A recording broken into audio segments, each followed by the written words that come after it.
O que eu pretendo compartilhar com vocês nesta noite é este tema: impuro, impuro. Quero usar dois textos das Sagradas Escrituras. O primeiro deles se encontra em Levítico, capítulo 13, versículos 45 e 46. E depois nós iremos para Marcos, capítulo 1, versículos 40 ao 45. Vamos primeiramente ler em Levítico, no Velho Testamento, Gênesis, Êxodo, Levítico.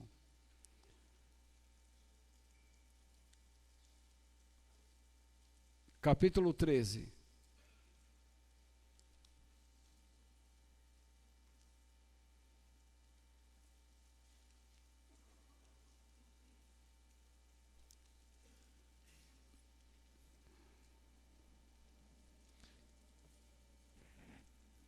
Acharam? Uma pessoa que sofrer de uma doença contagiosa de pele deverá vestir roupas rasgadas, deixar os cabelos sem pentear, cobrir o rosto da boca para baixo e gritar: impuro, impuro. Enquanto sofrer de uma doença contagiosa, a pessoa continuará impura e precisará morar sozinha, fora do acampamento. Esse texto bíblico fala das regras, o conselho de Deus para uma pessoa que sofria de lepra, para o leproso. Um leproso jamais deveria se aproximar de uma pessoa e também não deveria sofrer qualquer aproximação sem gritar bem alto: impuro, impuro. Um leproso, portanto, ele não deveria se aproximar de nós e nem nós dele. Se houvesse alguma aproximação, ele deveria gritar: impuro, impuro, e nós pararíamos. E ele ficaria no seu lugar. E nós veríamos aquela pessoa num quadro muito triste, numa condição muito triste. Pois os leprosos no Velho Testamento pertenciam a uma categoria de pessoas que deveriam ser rejeitadas pela sociedade. Pois eles eram considerados pessoas amaldiçoadas, desgraçadas. Portanto, um leproso deveria permanecer numa distância de 50 metros, no mínimo, de uma pessoa sã. E ela não poderia se colocar a favor do vento. Tamanha era a periculosidade dessa doença, a lepra. Era uma doença contagiosa, e quem tivesse contato com essa pessoa também seria considerado impuro. Então você imagina, você olhar uma pessoa, como diz o verso, roupas rasgadas, cabelos sem pentear, cobrir o rosto, da boca para baixo, morando fora da sociedade. Imagine o grau de estresse, de tristeza dessa pessoa. Quando você olhava para uma pessoa assim, você olhava para uma pessoa repulsiva. E o termo repulsivo é aquilo que embrulha o estômago, que causa náuseas, nojo, muita tristeza, repulsa, reprovação, desagrado. Olhar para uma pessoa assim, então, era sentir isso. É a mesma coisa quando nós olhamos para certas categorias de pessoas que influenciam a sociedade. Por exemplo, quando eu vejo pessoas defendendo o nazismo, por exemplo, eu sinto nojo. Pessoas que defendem, com todo respeito, a Che Guevara, eu sinto repulsa. Eu não entendo como certas pessoas, principalmente classes dos gays, defendendo Che Guevara. Ele era contra os gays, mandava matar.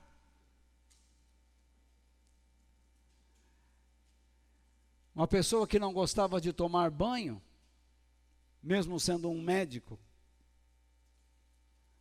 me dá repulsa, sinto nojo. Da mesma forma, pessoas que defendem o comunismo, a filosofia marxista, em sua profundidade. Garanto que essa molecada nunca leu Marx. Defende por idiotice. Porque nas faculdades, a área de humanas, parece que é uma área de cabeça virada. Eles precisam ser do contra. Eles precisam achar graça em algumas coisas que destrói os bons costumes, a família, os filhos. Stalin foi um assassino. As pessoas que andavam perto dele, ele mandou matar todas elas. Marx vivia com doenças venéreas. Um louco.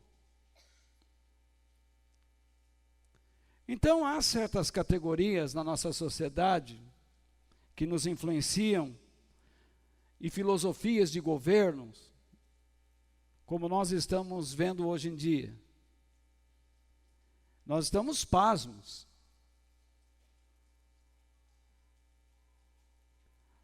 A forma de governar nesse país precisa mudar. Que cada um prove se é culpado ou inocente. Mas nós hoje temos uma ideia de como a política é feita neste país. É nojenta. Tudo com base em propinas, favorecimentos.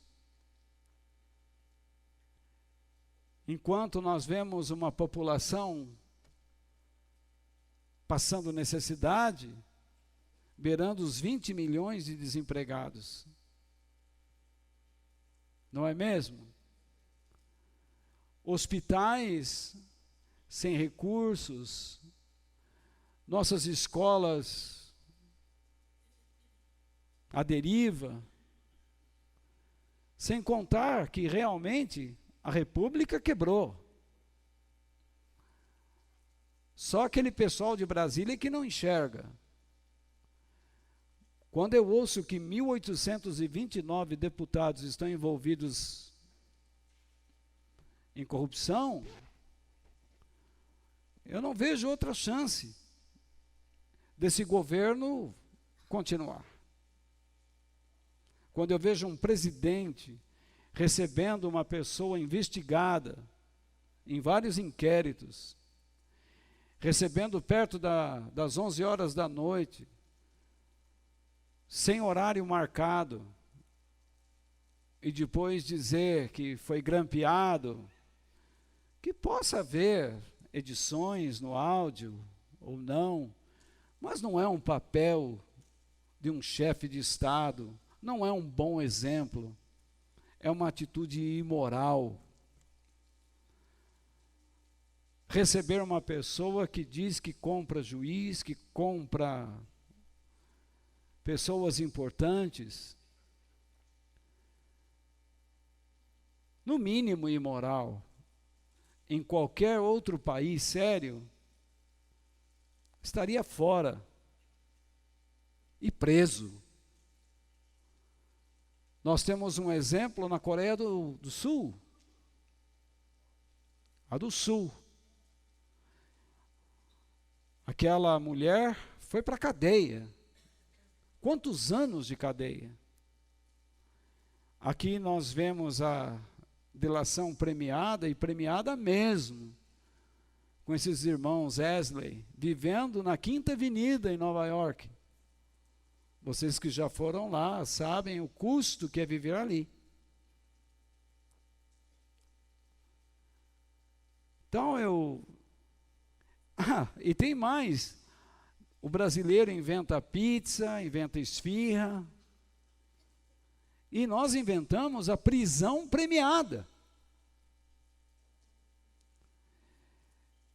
Quer dizer, o brasileiro ou o Brasil, nos moldes em que está,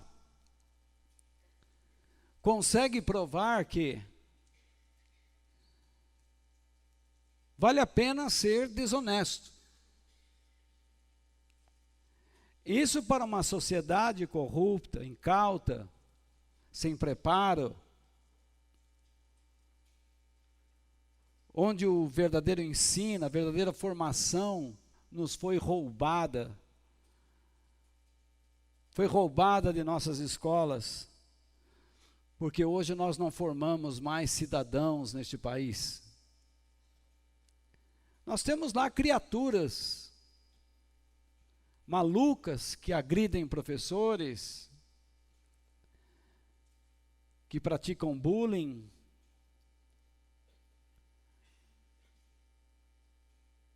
pessoas desconcertadas, que vêm de lares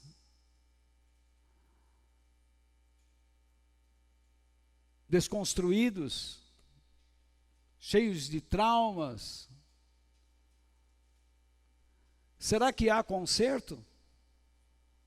Do jeito que está, não. É necessário redescobrir esse país, recriar uma sociedade. Mas com esse estilo que está aí, com essa forma que está aí, não dá. Infelizmente, nós temos também igrejas que dão nojo, que colocam candidatos e elegem candidatos para o poder, a fim de proteger suas instituições, e não uma nação, sem nenhum projeto político. Você pergunta para um político por que ele é socialista, por que ele é democrata, ele nem sabe o que é socialismo, o que é democracia. Eu dei a vocês aqui um livro, o título de um livro, mas poucos anotaram, porque nós, igreja, achamos que não devemos nos envolver com a política. A igreja não deve ser Estado. E o Estado não deve ser igreja. Mas a igreja deve participar, deve ser atuante na política. Porque a igreja recebe de Deus a incumbência de procurar a justiça, a verdade. E a igreja deveria ter um procedimento moral, ético, político, social muito forte. Nós deveríamos aprender como escolher candidatos e ensinar as pessoas como escolher. Mas sequer temos cursos dentro de nossas paredes, porque achamos isso muito chato. Nós queremos ir numa igreja que nos dê tudo, que nos prometa tudo. E então escolhemos candidatos que nos oferecem 1001 promessas.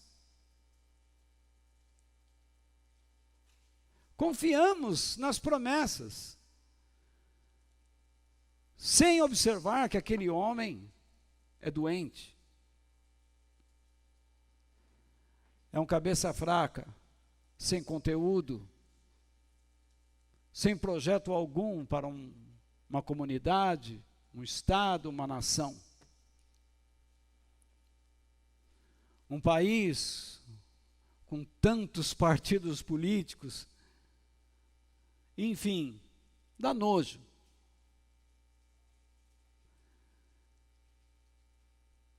Sentimos nojo, embrulha o estômago. É a mesma coisa que você estivesse olhando para um leproso na época de Jesus. Aquela figura embrulharia o seu estômago. Então nós temos uma noção de como um leproso deveria se portar.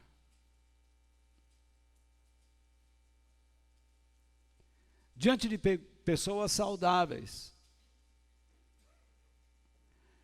Na verdade, pessoas saudáveis devem provocar a consciência da impureza em quem não é. E quem não é saudável deveria se sentir incomodado na presença de quem é saudável. O que de fato não acontece. Não deveria existir rejeição. Mas um caminho de cura para quem não está saudável, por meio daquele que está. E é por isso que agora nós vamos ler o texto de Marcos, capítulo 1, versículos 40 ao 45. Uma vez que eu expliquei a vocês qual deve ser, ou qual deveria ser, o procedimento de um leproso, de uma pessoa impura, agora vamos ver como Jesus tratou com isso. Versículos 40 ao 45. Marcos fica no Novo Testamento, pelo amor dos céus, hein?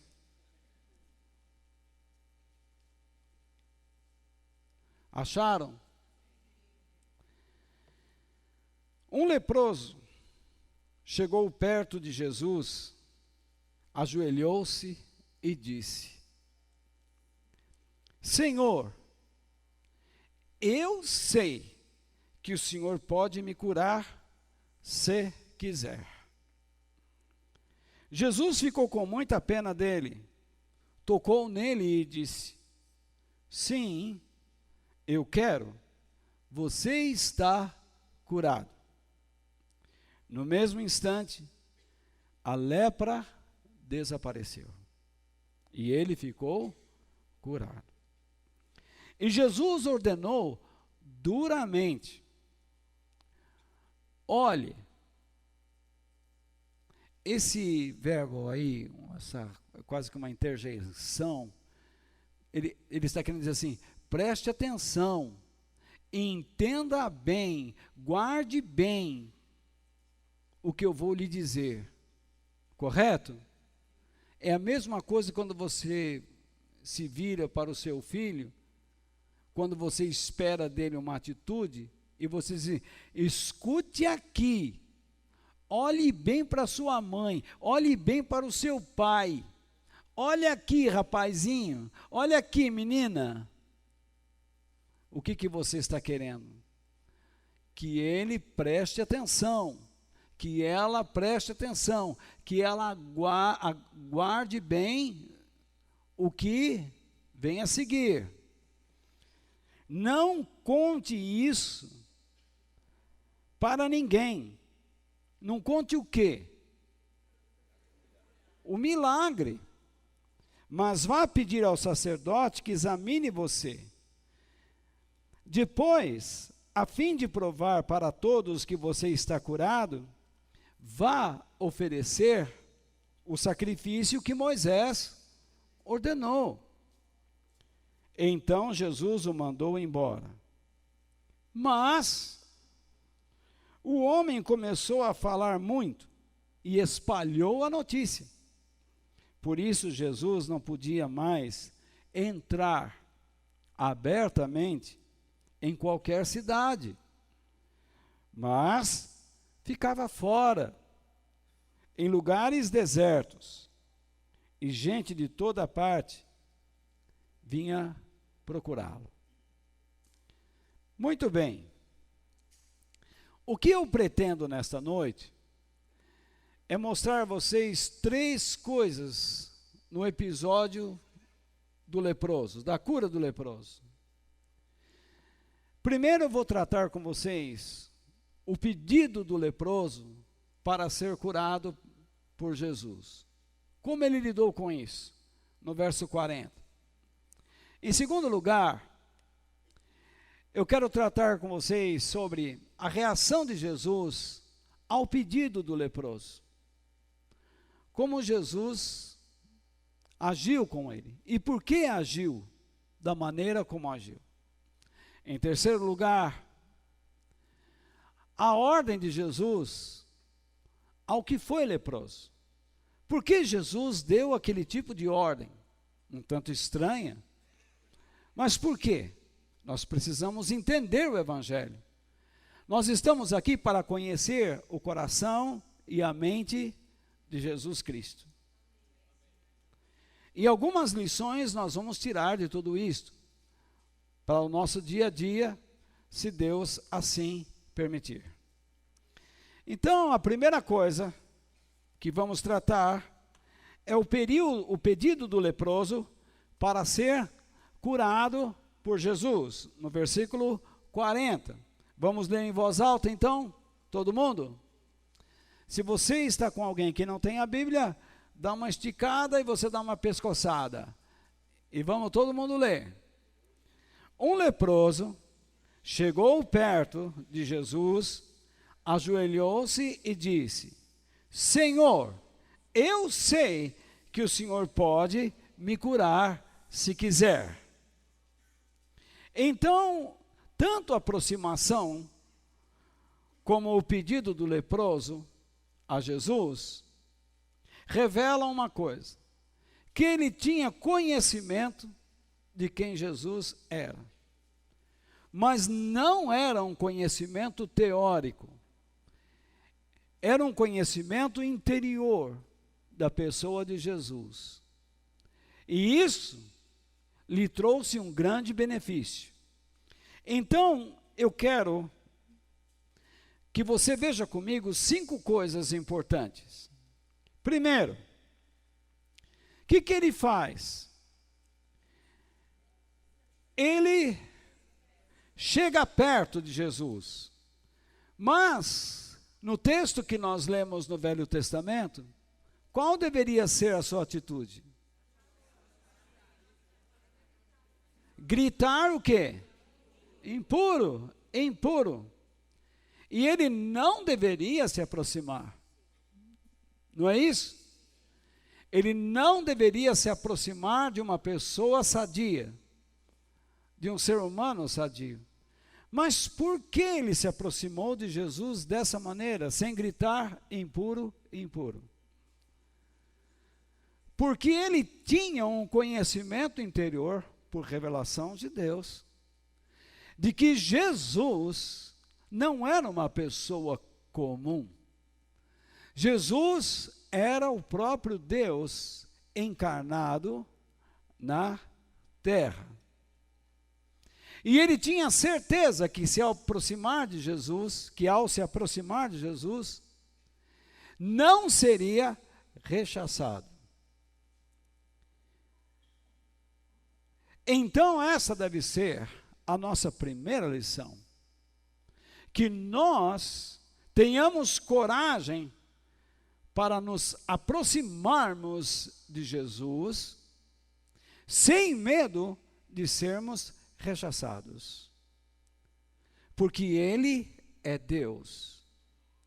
A Bíblia ensina que toda pessoa que buscar a Deus de todo o coração, o encontrará.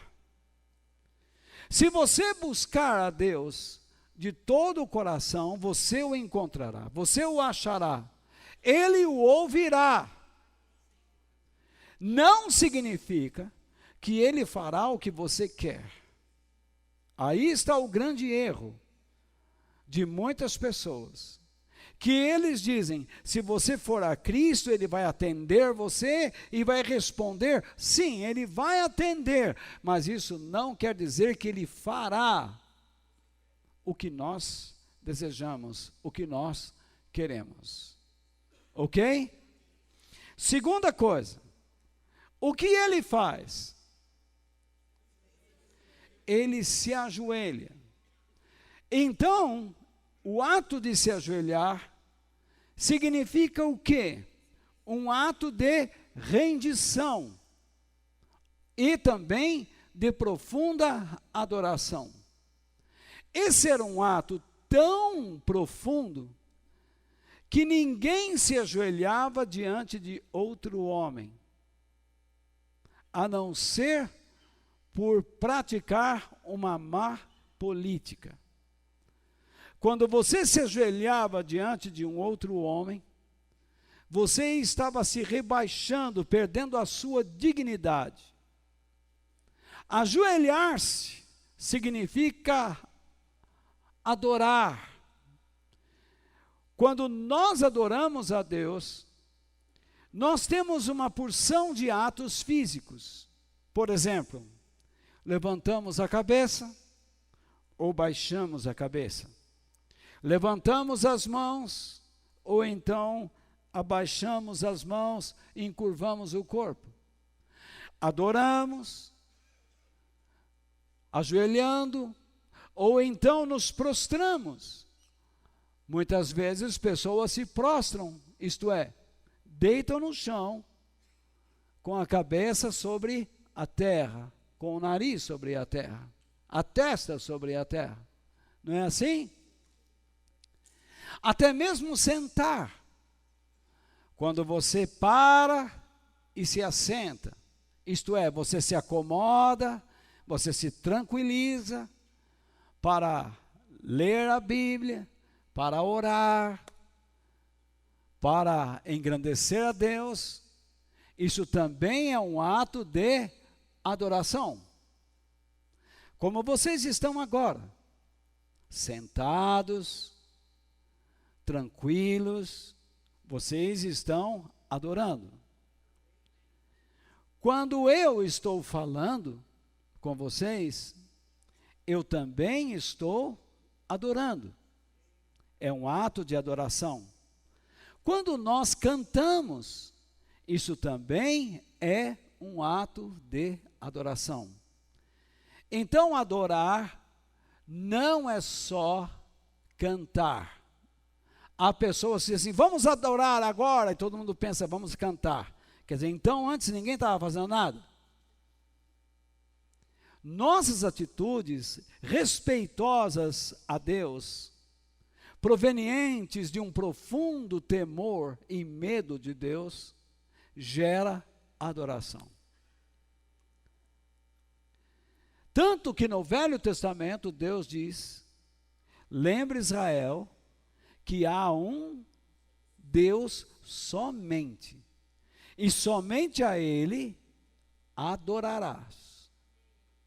Então, quando nós nos curvamos diante de Deus, como este homem fez, significa que nós estamos reconhecendo que estamos diante de Deus. Ora, para este homem se ajoelhar diante de Jesus, qual era o conhecimento que ele tinha dele? Que Jesus era quem? Deus. Deus encarnado na terra. Então, qual é a lição que nós devemos tirar daí? Que nós devemos adorar somente a Deus e nos render somente a Ele. Eu não devo confiar no meu próximo. Eu posso ter amizade com pessoas, mas não posso confiar cegamente, porque o ser humano é volúvel, é falível. No mesmo instante que ele está com você, ele pode, em outro momento, se afastar. Ele pode prestar juramentos de amizades a você, e daqui um pouco, ele está odiando sua vida por interesses pessoais. Eu me dobro perante Deus, porque eu sei que o seu único interesse pela minha vida é o meu crescimento e me conduzir para a eternidade. É abençoar o meu ser interior com os seus dons e fazer com que a minha vida seja útil neste mundo, não só para o reino de Deus, mas também para com as pessoas. Eu conheço a transformação que Deus realizou na minha vida.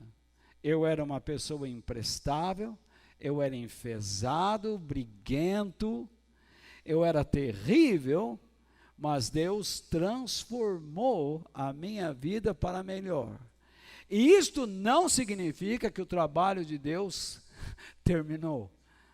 Ele continua a muito custo trabalhando em minha vida, desde que eu permita. E Deus só consegue trabalhar na vida daquele que se rende a Ele.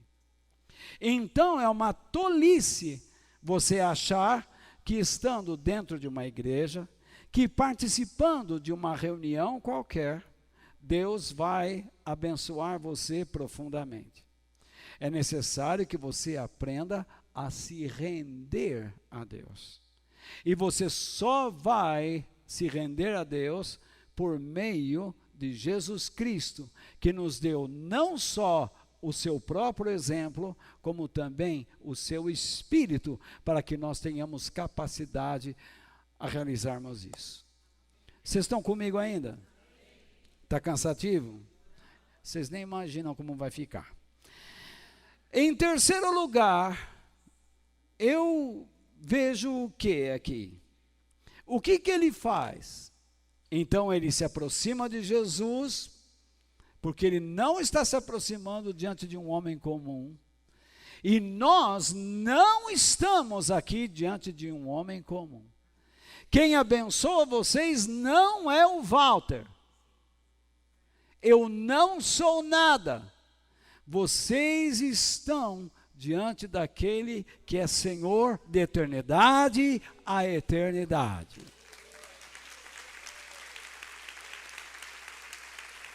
Em segundo lugar, vocês não vieram aqui para me assistir, para me ouvir.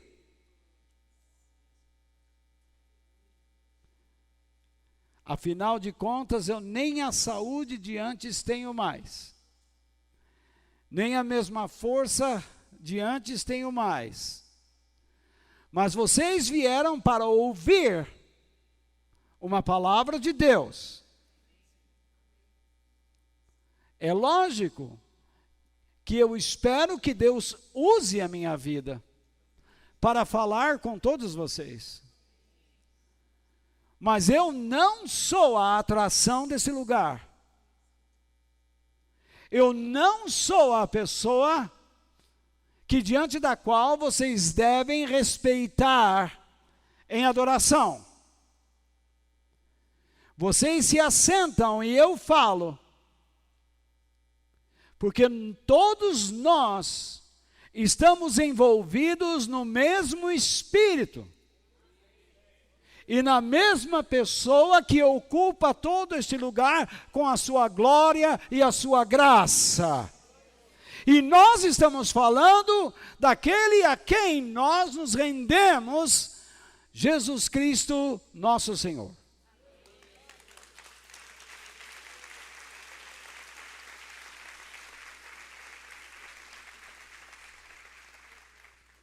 Qual é a atitude seguinte dele?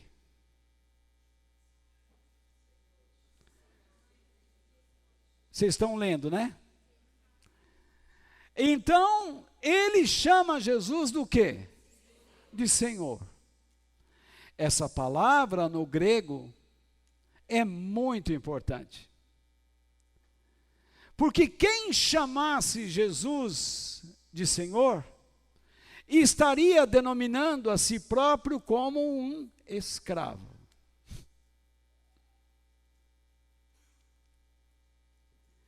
Mas, quem se denominava escravo do Senhor ou de Deus, ele não seria escravo porque Deus o tornou escravo. Mas assim ele o era por vontade própria, pessoal. Então eu sou escravo porque quero. Porque esta é a melhor condição para a minha vida. Então, veja só que ponto este homem. Um homem rejeitado da sociedade.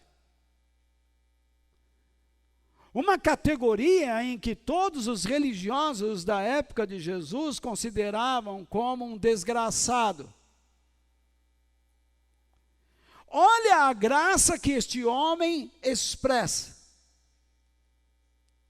Olha o conhecimento, a experiência íntima deste homem diante do grande Senhor.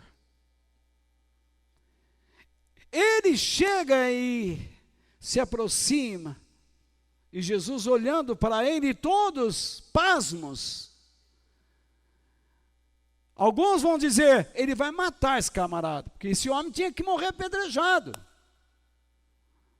Mas Jesus está perto dele, e os outros começam a correr.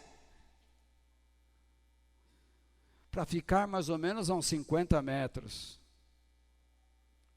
A sua figura é assustadora. E ele se ajoelha diante do Senhor, o adora, e diz, meu dono, eu sou o teu escravo. Eu fiz tudo isso, porque eu sou o teu escravo. A minha condição de leproso me impede de me aproximar da minha família, de trabalhar, de ter uma vida tranquila, de ter amigos. Sou rejeitado, mas não por ti. E a minha condição não me impede de reconhecer que sou teu servo.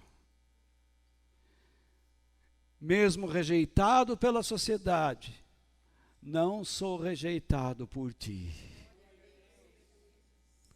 Quantas vezes, por problemas tão menores, nos consideramos rejeitados por Deus? Criamos um clima, uma atmosfera de rejeição, a ponto de declararmos, não quero mais saber do Evangelho, não quero mais saber de fé nenhuma, porque Deus não se importa comigo. Porque vivemos uma suposição e não uma vida de fé. Vivemos numa suposição pessoal de que Deus é obrigado a realizar tudo o que eu quero,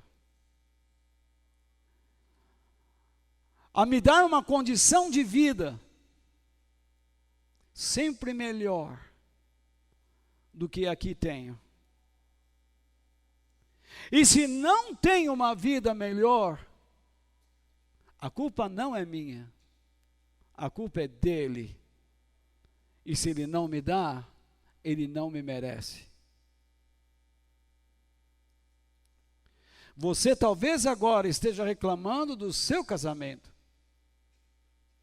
do seu filho, do seu enteado, da sua enteada, da sua filha, do seu trabalho, da sua igreja, do seu marido, da sua mulher, do seu pai, da sua mãe, do seu patrão, da vida.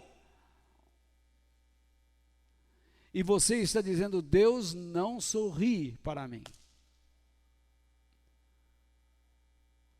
Siga o exemplo deste homem. Ele está se colocando diante do Senhor dizendo: apesar de ser um leproso, saiba que sou teu servo e tu és o meu Senhor. Tu és o meu dono. Ele está dizendo: o Senhor, é o dono de pessoas sãs e de pessoas doentes. O Senhor é dono de pessoas ricas e de pessoas pobres, de negros e de brancos.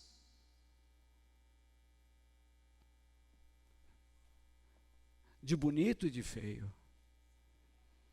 Tu és o Senhor. Essa é a fé verdadeira.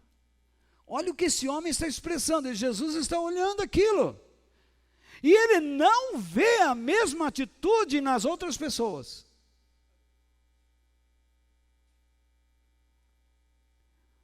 Quando eu comecei a estudar esse texto, eu relutei para pregar isso. Mas o Espírito de Deus diz: vai e ensina isso.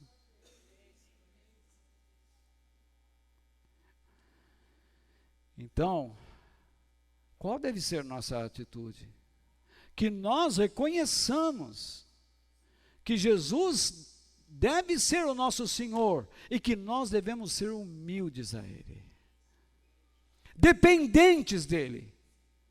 Não importa a situação em que estivermos.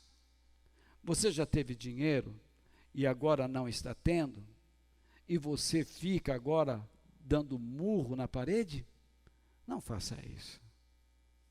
Deus deve ser o teu Deus, o mesmo Deus de quando você tinha e de quando você não tem. O mesmo Deus de Sadraque, Mesaque e Abdenego. Lembram dos 3 judeus na Babilônia? Era o mesmo Deus que estaria com eles dentro da fornalha. Quando Nabucodonosor disse: vocês não têm medo de serem lançados aí?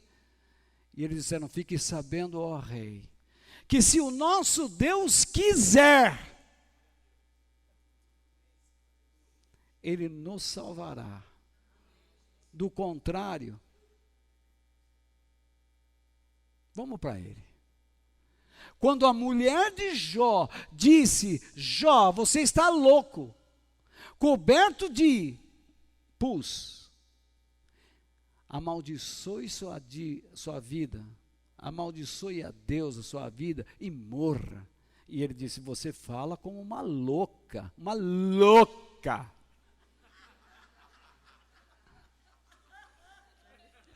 Fala como uma louca.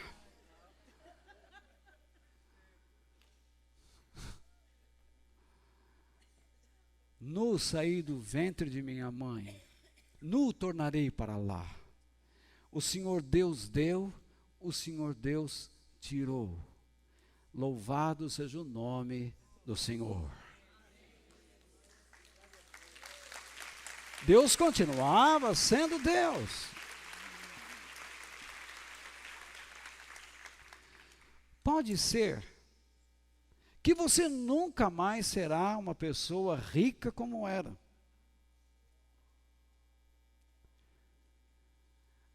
Mas pelo fato de você ter Deus, Deus nunca deixará você sem caminhos.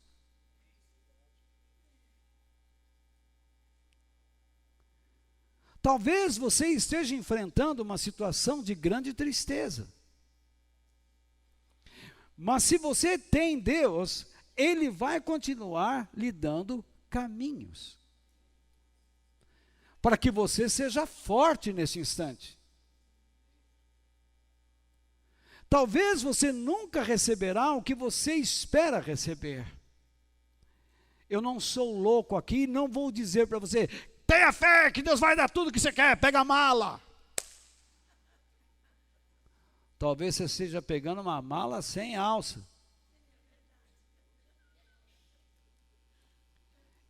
O que eu tenho para lhe dizer é que você deve confiar em Deus. No mesmo Deus, no período da sua bonança, Ele é o mesmo Deus desse período de escassez. Paulo disse, aprendi a viver contente em qualquer situação, quando tenho tudo e quando não tenho nada, porque eu posso todas as coisas naquele que me fortalece. Essa deve ser nossa atitude. E isso vai lhe dar força. Isso vai lhe dar capacidade e direção. Em quarto lugar, o que ele faz? Ele faz uma declaração poderosa. Qual é a declaração que ele faz? Eu sei que o Senhor pode me curar. Olha o que ele diz. Eu sei.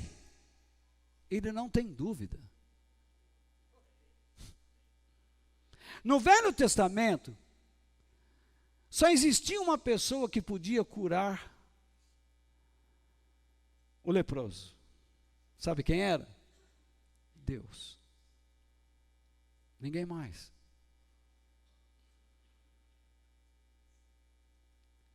Quando ele diz, eu sei que o Senhor pode me curar, ele está declarando o quê? Que Jesus é Deus. Em todos os seus atos, ele está diante de Deus.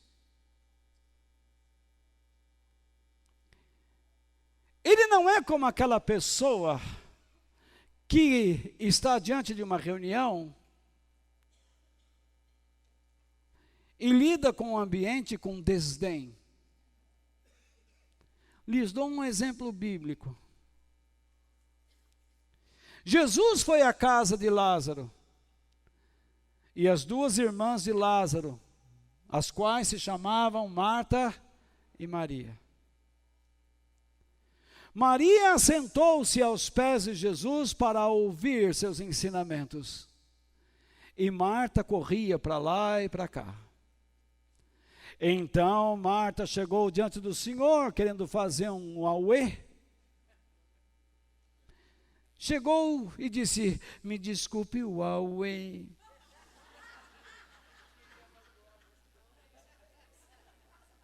E olhou para Maria e disse, eu não queria magoar você.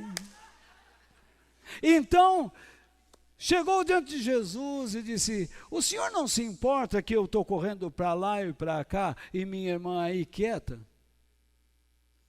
E Jesus disse, tem coisas que eu tiro da minha cabeça que só um debilóide, não é? Quero que você saiba que o gracejo que fiz há pouco não tem nada a ver com Jesus Cristo, viu? Então, veja só, Jesus olhou e disse para ela, Marta, você está preocupada com muita coisa, a sua irmã escolheu o mais importante. A atitude dela. Eu não sei como você se reúne aqui, com que espírito, com que atitude você se reúne aqui. Eu espero que quando você me escuta, você acredita que o Walter está sendo um instrumento de Deus, que você consiga enxergar o Senhor para além de mim. Esquece o Walter.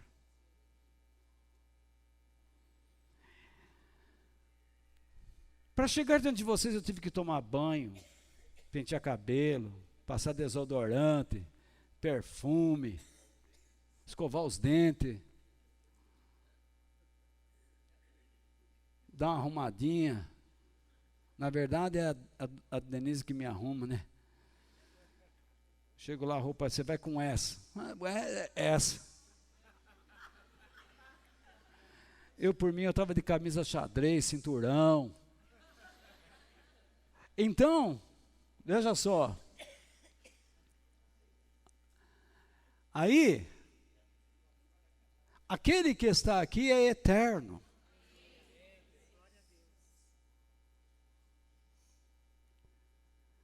Que lição nós temos que aprender aí? Que nós temos diante daquele que é capaz de fazer aquilo que nós não imaginamos. Que nós devemos confiar que Ele é poderoso para fazer qualquer coisa em qualquer tempo. Se Ele não me curar, Ele vai me sustentar. E quando os meus olhos se fecharem para essa vida, Ele vai me levar para a eternidade.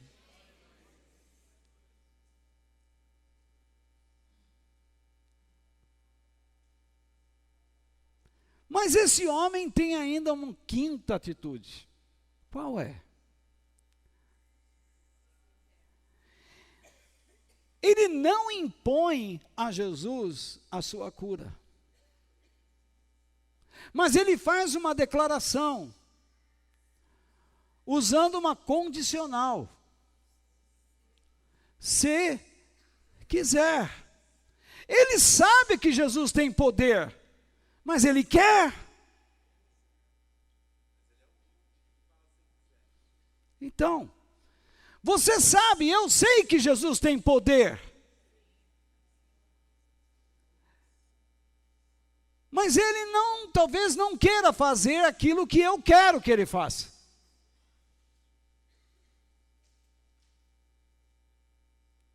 A atitude deste homem vale mais do que os seus desejos.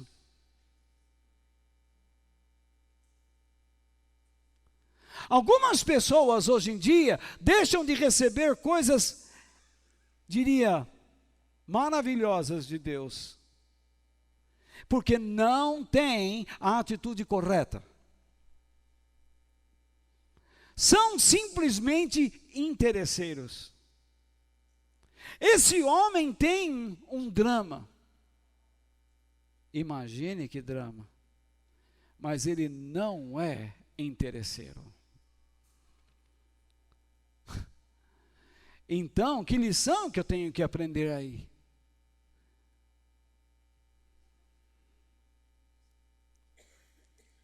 Que eu aceite a vontade de Deus em minha vida. Porque a sua vontade é o melhor para mim. Se Jesus quisesse que ele ficasse leproso, seria o melhor para ele. E que nós não tentemos ensinar a Deus acerca de como Ele deve fazer as coisas a nosso favor. Afinal de contas, a Bíblia ensina quem é o barro e quem é o oleiro. Eu estou bem didático nessa noite, né?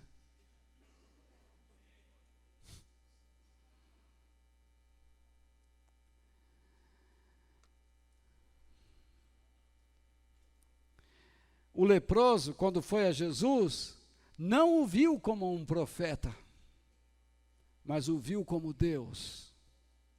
Há uma história no Velho Testamento, a história de Naamã, já ouviram falar?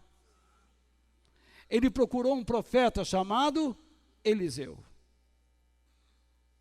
Por quê? Ele também estava com lepra.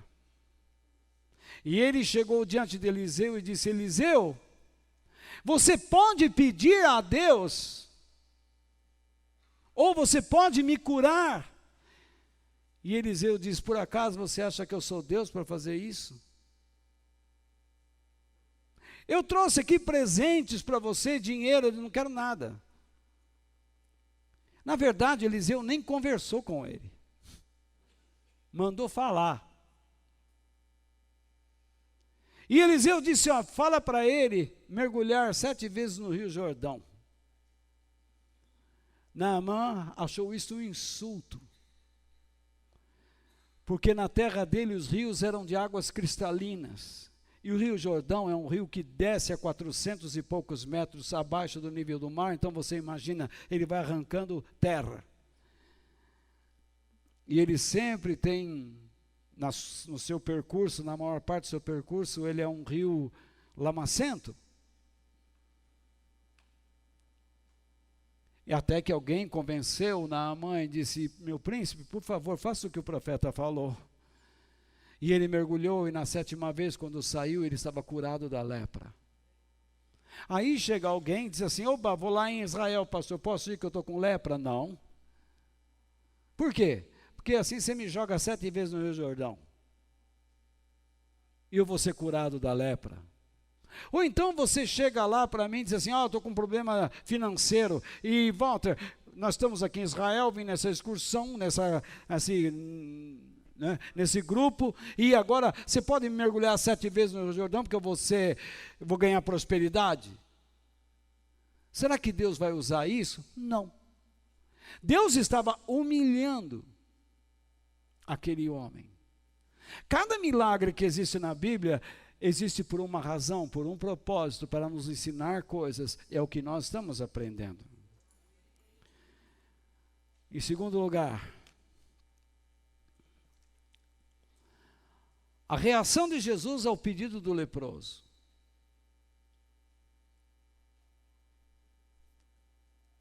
Vamos ler? Versículos 41 e 42, em voz alta. Pode ser? Jesus ficou com muita pena dele, tocou nele e disse: sim, eu quero, você está curado. No mesmo instante, a lepra desapareceu e ele ficou curado. Nós vimos a atitude daquele homem. E agora vamos ver a atitude de Jesus. Por que Jesus curou esse homem? Mas antes de curar, repare, qual foi a primeira coisa que Jesus manifestou? Pena, compaixão. Ele ficou com muita pena. Mas não é uma pena paternalista. É uma pena que surge como reação a um toque interior.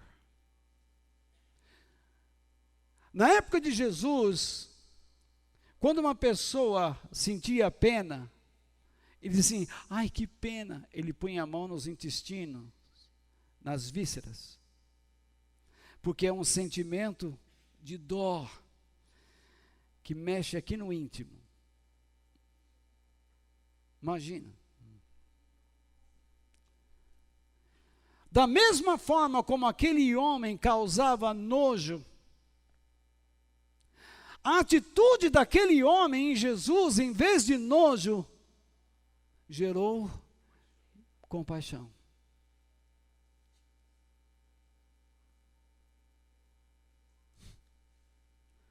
A atitude correta gera em Deus o quê? Compaixão.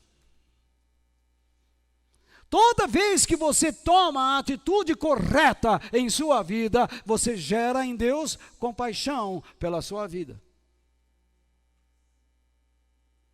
Se você anda de modo corrupto, se você vive de modo que desagrada a Deus, você gera o quê? Nojo. Quer um exemplo? Jesus olha para uma igreja lá no Apocalipse, a igreja de Laodiceia, e disse: eu estou a ponto de vomitar vocês. Porque vocês me causam o quê? Nojo, náusea, me embrulham o estômago. Jesus disse: vocês têm a aparência, mas não são o que dizem.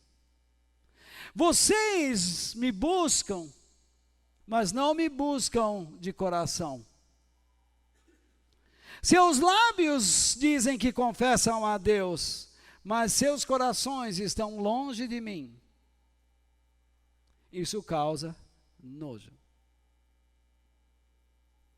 Mas quando você o obedece, quando você o reconhece como Deus, ainda que você esteja passando por um vale, você gera em Deus compaixão. E Ele vai tratar com você. A razão então, porque Deus não consegue mudar algumas pessoas, é porque elas não tomam atitudes corretas. Elas não se comportam adequadamente diante de Deus. Não o temem. Jesus nunca disse que é para você só respeitar a Deus. Ele disse: vocês têm que ter medo dele. Então não caia nessa conversa de alguns hoje em dia: não, Deus não é para ser assim, ter medo, é para ter medo sim. Porque além dele poder acabar com as nossas vidas, ele pode nos lançar no inferno. Posso continuar mais um pouquinho? Está interessando ou não? Sim ou não?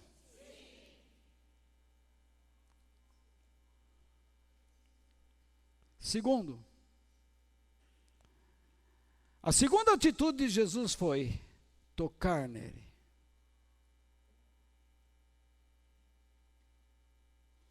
Jesus então prova que é Deus ao ter compaixão. E prova que é Deus ao tocar nele. Porque nenhum homem comum tocaria um leproso. Nenhum homem teria compaixão por um leproso, por uma pessoa impura. Mas o rejeitaria. Quantas pessoas já rejeitaram você? Quantas pessoas já rejeitaram a mim? Mas o meu Senhor não me rejeita. E Ele não o rejeitará. Jesus tocou nele. O que era proibido. Mas imagine, quando esse leproso percebeu que Jesus tocou,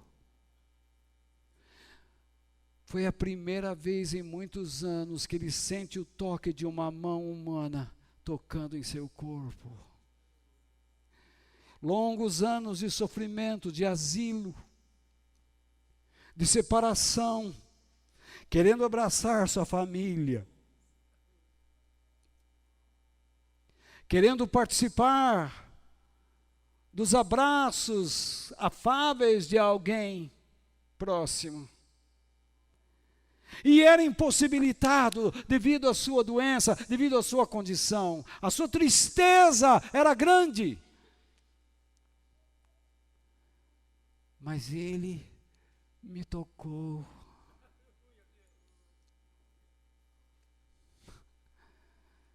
Isso não é incrível?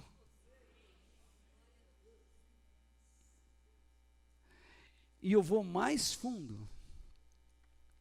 Jesus tocou o intocável. Jesus tem o poder para tocar onde nenhum homem é capaz de fazê-lo.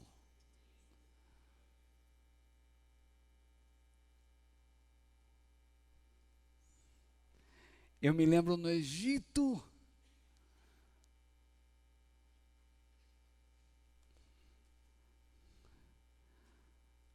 quando por meio de Moisés Deus feriu as águas do Mar Vermelho.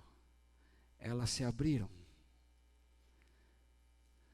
O toque de Deus fez algo que era impossível à inteligência humana. Nós servimos a um Deus que é poderoso para realizar o que chamamos de impossível.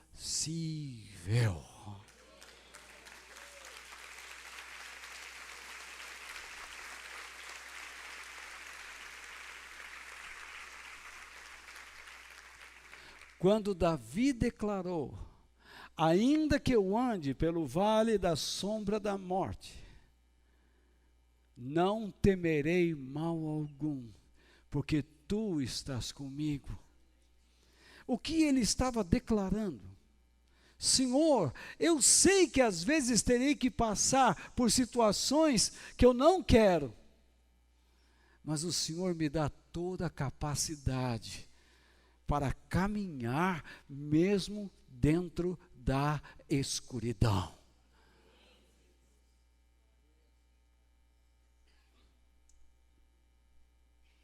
Em terceiro lugar, Jesus disse: eu quero, você está curado. Jesus poderia ter respondido como Eliseu respondeu a Naamã. Ele está pensando que eu sou Deus para curar ele, esse cara? Eu não sou. Não sou eu que tiro a vida e que dou a vida. Quem ele pensa que eu sou? Ele não é um profeta. Ele é o próprio Deus. Se Deus disser para você nesta noite: eu estou com você, é porque Ele está.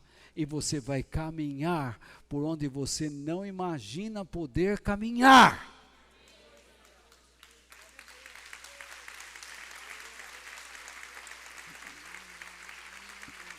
Que essas palmas glorifiquem a Deus. Sejam resultado da sua adoração.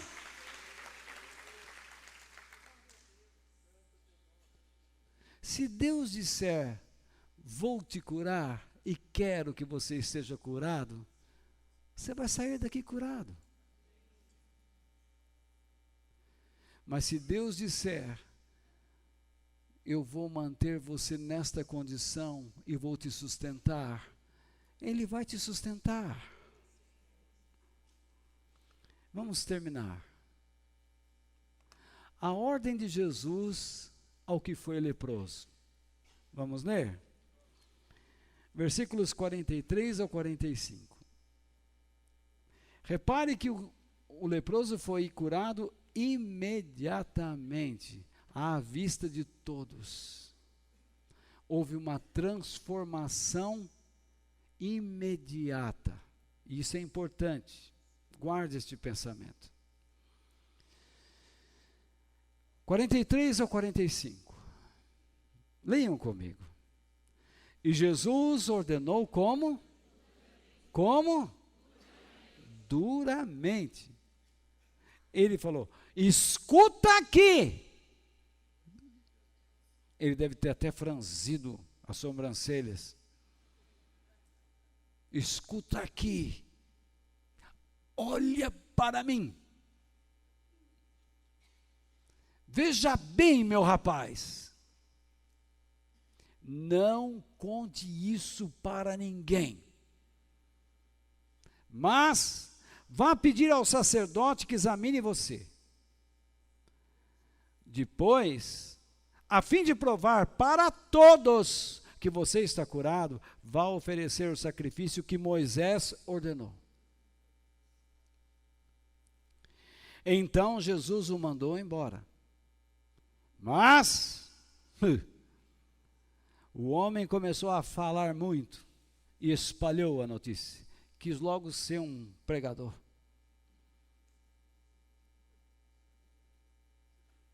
Eu tenho as marcas de agora eu vou ser um pregador. Por isso, Jesus não podia mais entrar abertamente em qualquer cidade, mas ficava fora, em lugares desertos. E gente de toda parte vinha procurá-lo.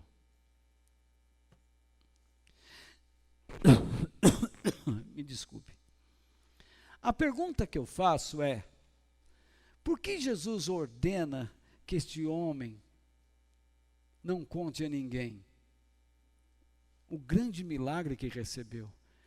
Não é em todo instante que a gente vê um leproso sendo curado. Não é em todo tempo que a gente vê um cego sendo curado. Pensando em nossos dias, nós temos programas de televisão de 2 horas que a gente fica contando o que receberam em um determinado lugar.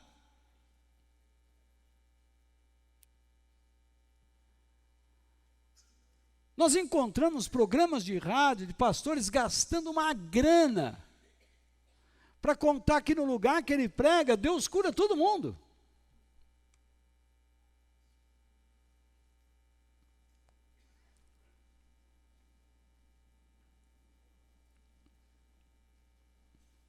Em nosso tempo, quando alguém recebe alguma coisa, sabe qual é o conselho que damos? Conte a todo mundo.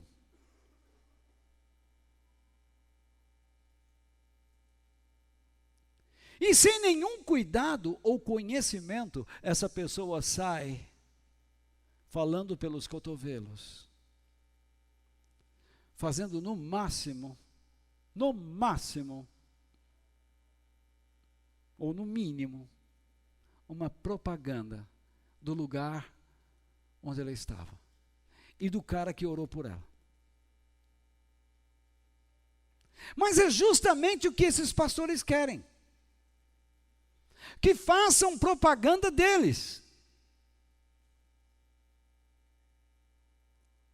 Eu vejo certas igrejas no rádio, na televisão, digo, meu Deus, eles não aprenderam nada. Eles assim, porque aqui Jesus está, sabe por quê? Porque as pessoas estão sendo curadas, estão recebendo milagres. Então, eles afirmam isso. E as pessoas escutam aquilo, e aquilo soa como algo subliminar.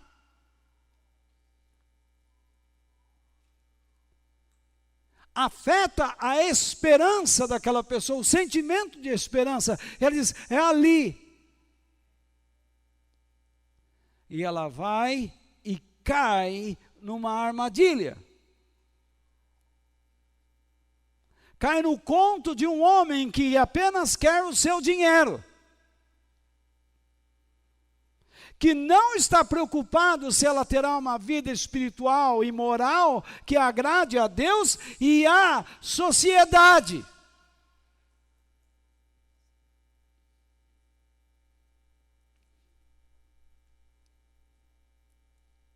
Por que Jesus disse para não contar nada a ninguém?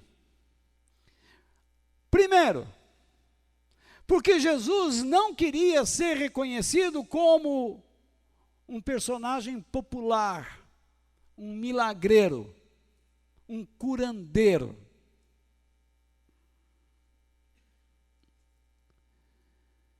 E é nisto que a igreja está se transformando. Em todo lugar que eu passo, onde tem uma igreja, eles colocam uma faixa. Na segunda-feira é a bênção não sei o quê. Na terça-feira é a libertação do joelho. Na quarta é do gogó da ema. Na quinta é a libertação do encosto.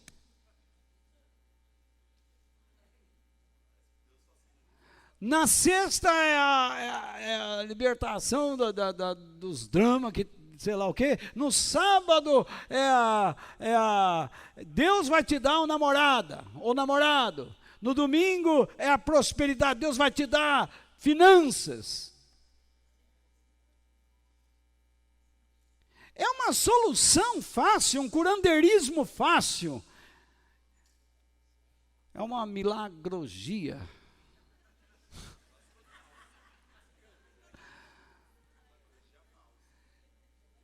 É uma loucura.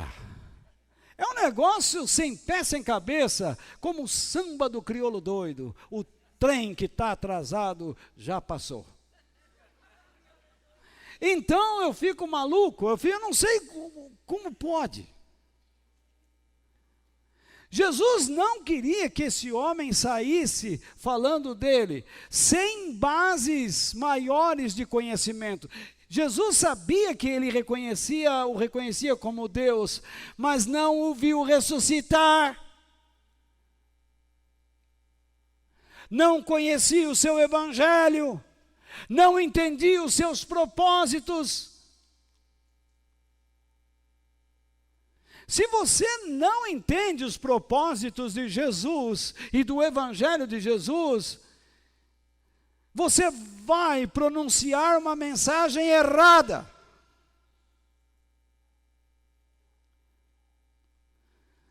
Você vai denigrir o ministério de Cristo. Por isso que aquilo que o Fausto disse aqui, aprender o compromisso com a membresia, isso traz segurança, você vai entender a razão da igreja. Quem você é. Você tem que ter um conhecimento básico para não transformar Jesus numa figura popular, porque Jesus não está buscando pessoas que tentem adorá-lo sem fé e sem conhecimento. É impossível. Tem gente que para no bar, no primeiro bar, dá uma aí, ó. Aí depois para no bar, dá uma aí. Aí chega aqui, chama Jesus em nome de Genésio. Essa pessoa está fora do senso.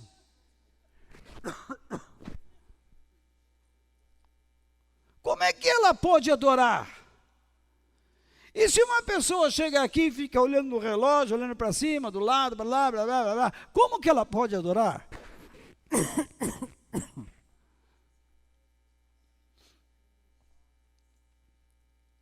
Sem conhecimento, sem fé.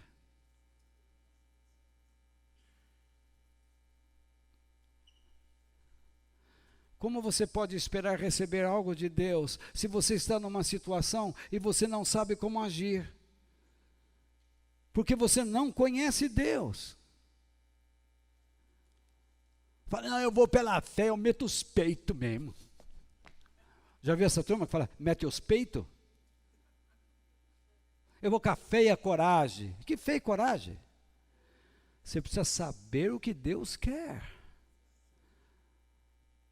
Eu, quando ingressei no ministério para pregar a palavra de Deus, naquela época, nós apanhávamos, éramos apedrejados. Ingressar no ministério naquela época era perder tudo. Eu perdi o amor da minha família.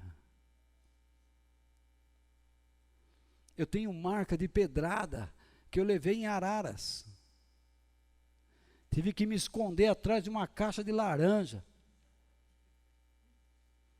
E a turma tirando pedra e pegando no corpo. Eu disse, meu Deus do céu, hoje eu morro aqui. Um dia eu conto melhor para vocês. Já fui jogado para fora de igreja, no tapa. Já apanhei na rua. Eu que batia, passei a apanhar. Eu tinha vontade de revidar. Eu me lembro uma vez que eu não revidei, mas eu estava numa igreja, no retiro de uma igreja, as meninas caíam e os meninos pegavam as meninas e levavam para cima do morrinho. Aí depois elas desciam de novo e caíam no poder. Pá! E os meninos pegavam de novo e levavam para cima. Aí fizeram a questão de perguntar para mim, o que você acha disso? Vocês perguntaram? Vão ouvir, é diabólico. Aí o pastor mandou que eu saísse. E ele veio no carro e pôs a mão no carro e veio me gritar comigo. Eu falei, mano, eu estava mais fortinho naquela época, não tinha câncer, não tinha nada. Então eu disse, mano, se eu descer da caranga, eu vou te desossar.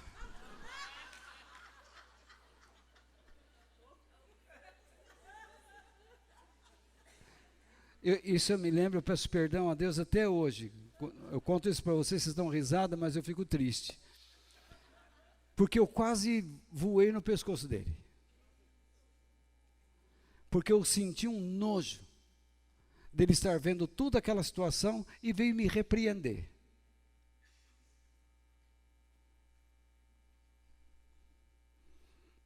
Aí eu disse para ele, não posso ficar nem mais um minuto com você. Então eu fui embora. Então,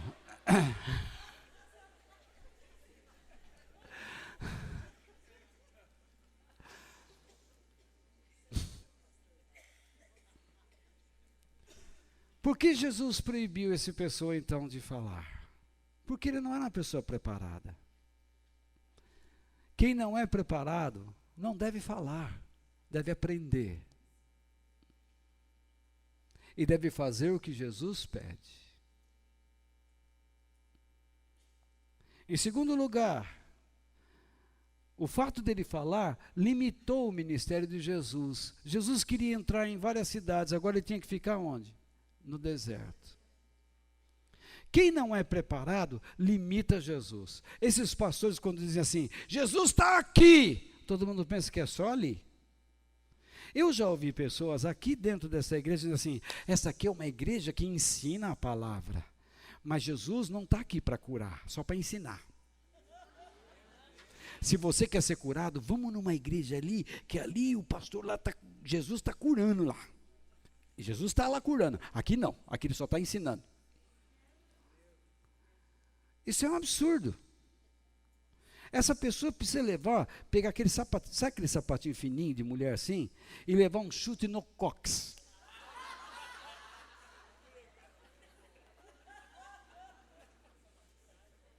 Para não falar outra coisa, né? Então, para ficar igual a gente fala na roça lá, bem dilurido.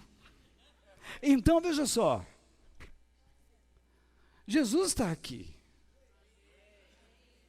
Tem a atitude correta e você vai saber o que ele quer. Se ele quiser, ele vai fazer o que ele quer. Ele é soberano. Em terceiro lugar, Jesus queria que esse homem fosse ao líder religioso mostrar o quê? A sua transformação. Afinal de contas, foi para isso que Jesus veio. Transformar pessoas. Então, ele não se imporia sobre a sociedade o aceitaria, dizia assim, não, realmente ele está curado. Para terminar, o nosso texto, onde ele se encaixa? Se você ler os versículos para cima, você vai ver que Jesus está chamando os discípulos. Depois, Jesus expulsa demônios e cura doentes. E depois, Jesus vai para um lugar deserto a orar. E depois, ele se encontra com esse leproso. O que isso significa? Que Jesus chama pessoas para treinar, para falar a um mundo que está debaixo de uma influência satânica. E que em vez de viver pelos princípios de Deus, preferem viver pelos princípios da maldade. E por isso se tornam doentes. Hoje cedo, a polícia civil, militar, foram na Cracolândia. Um dos quadros mais tristes que eu já assisti na minha vida. Jovens, meninas e meninos, velhos, parecendo zumbis, por causa de umas dezenas de traficantes. Que mantém essas pessoas ali. E quando a polícia entra pela autoridade do governador, surgem algumas pessoas dizendo, isso não pode. Não é que não pode, deve. Essas pessoas estão vivendo como um lixo, rejeitados.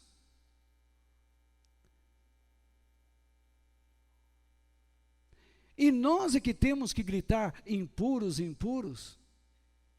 Eles precisam de cuidados.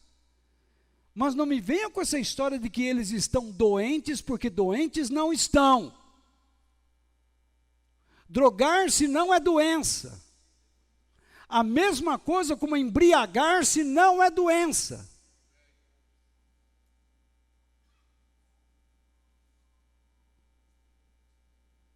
É um desvio moral. É um estado de volição, vontade própria.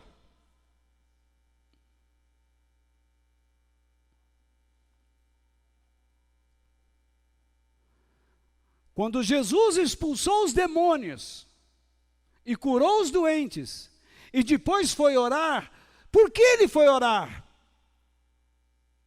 Porque o mundo não está apenas sob a influência da maldade e enfermo por causa dela, mas porque o mundo que ele teria que enfrentar e que nós temos que enfrentar é um mundo de impureza.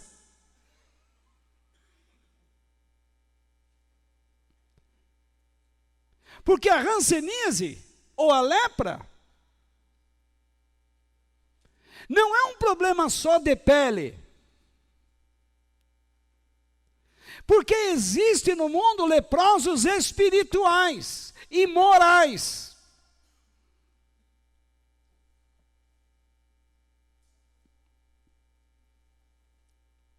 E a sociedade religiosa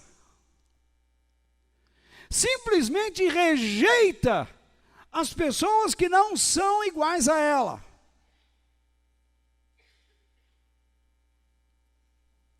Entra um homossexual aqui e um bobalhão começa a rir, zombar.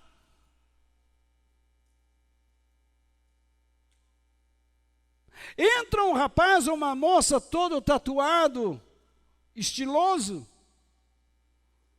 As pessoas mudam de lugar.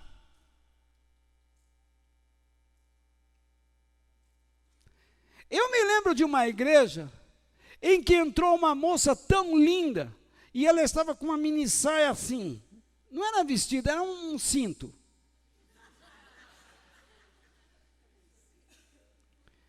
E ela se sentou e cruzou as pernas, com aqueles colchão. E todos os diáconos, que ela tinha diácono, ficavam passando naquela fila.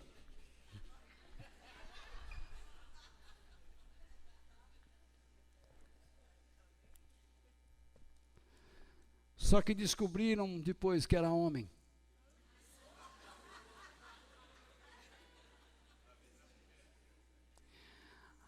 Aí todo mundo ficou longe, criticando.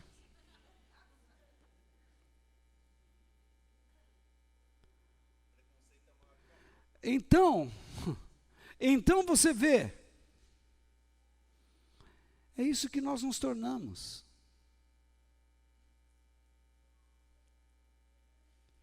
O nosso coração continua doente, pensando assim, impuro. E vestimos uma capa e achamos que quem são os impuros são os outros.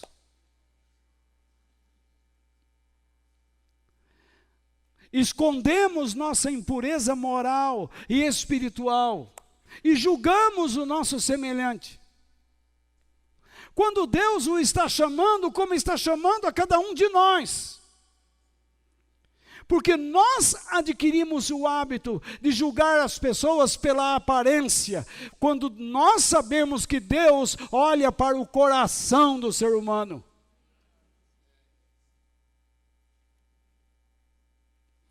Se houvesse um projetor aqui, e começasse a passar, conectado a cada mente, então, primeiro Jorge, e começaríamos a assistir ali o Jorge, é o Jorge, ficaria a carinha do Jorge aqui, e tudo que ele está pensando aqui.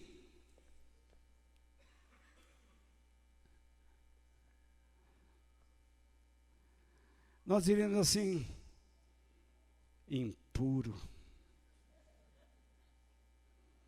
Aí vem a dona Edi. Você pensa que ia escapar?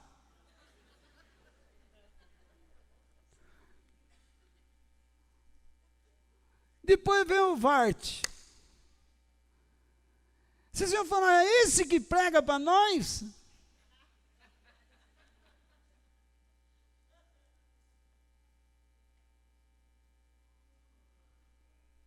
Sabe o que nós assistiríamos aqui? Um festival de sensualidade, ansiedade, ódio, raiva, omissões, mentiras, orgulho e egoísmo, mesquinhez, avareza.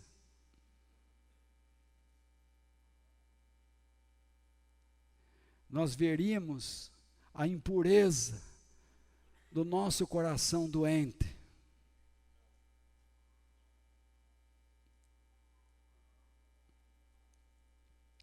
Eu queria que vocês lessem comigo Marcos capítulo 7,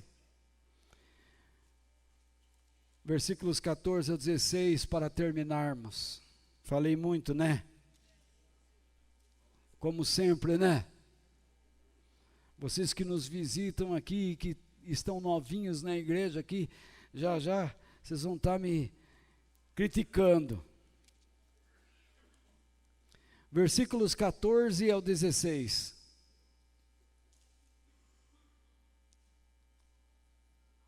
É que vocês não me conheceram antes, quando eu tinha mais fôlego.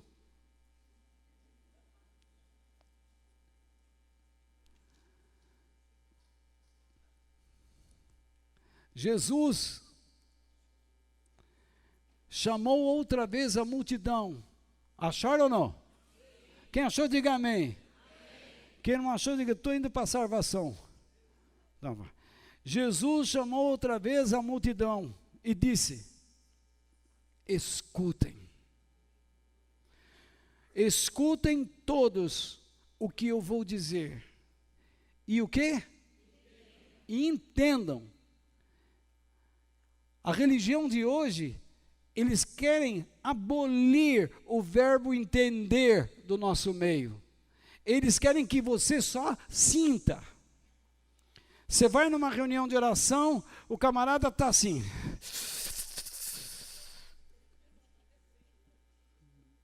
Está fritando a arma. Não entende nada.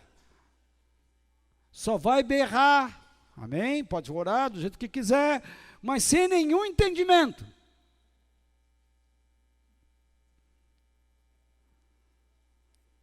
Então Jesus disse, entenda o que eu vou dizer.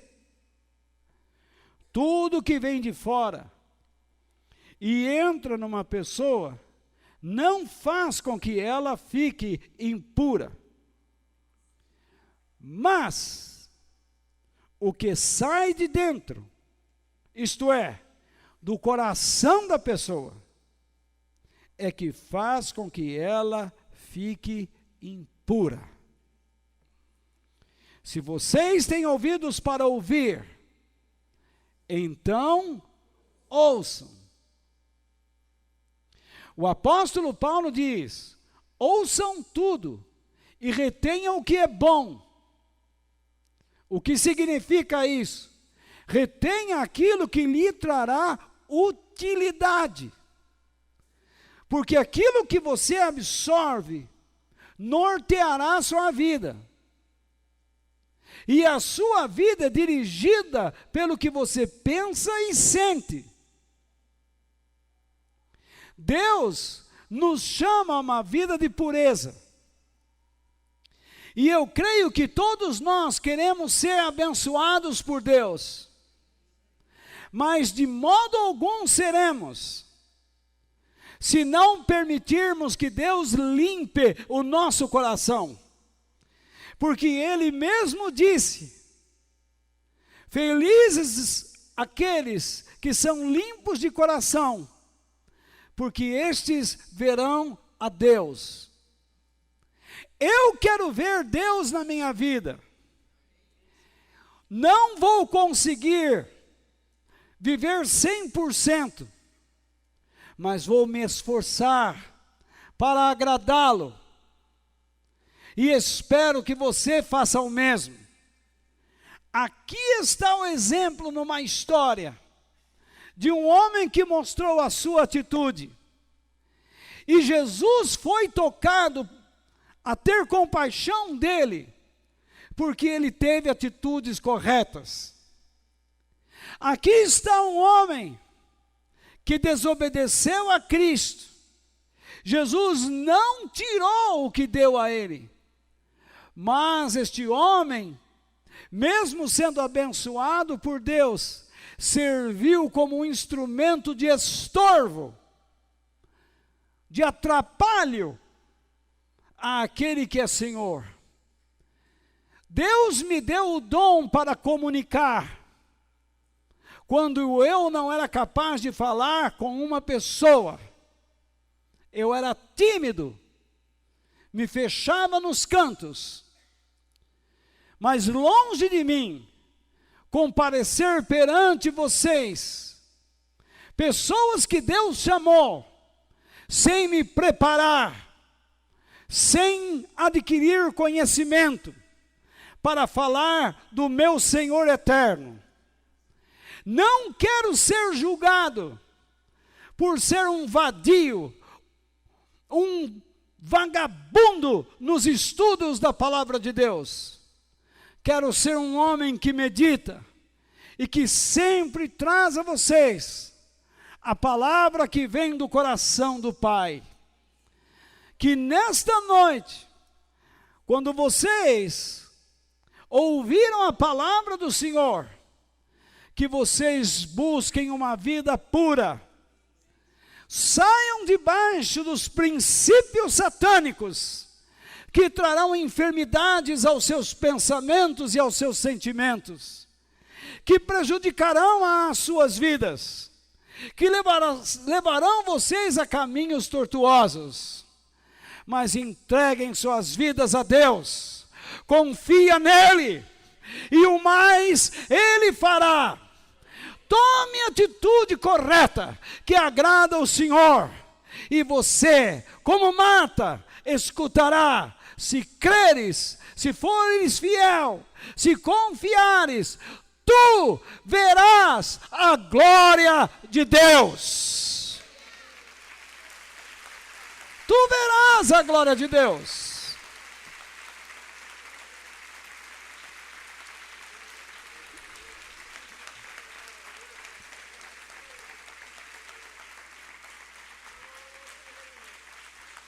Que Deus encha o teu coração, que Deus encha o meu coração, que nós saiamos deste lugar hoje. Afinal, enfrentamos um tempo terrível hoje, para estarmos aqui, e espero que tenha valido a pena. Que Deus nos abençoe, em nome de Jesus. Amém. Tem no céu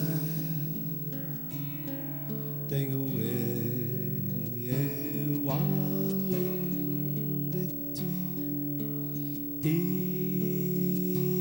na terra em quem tenho mais prazer. Não há outro Deus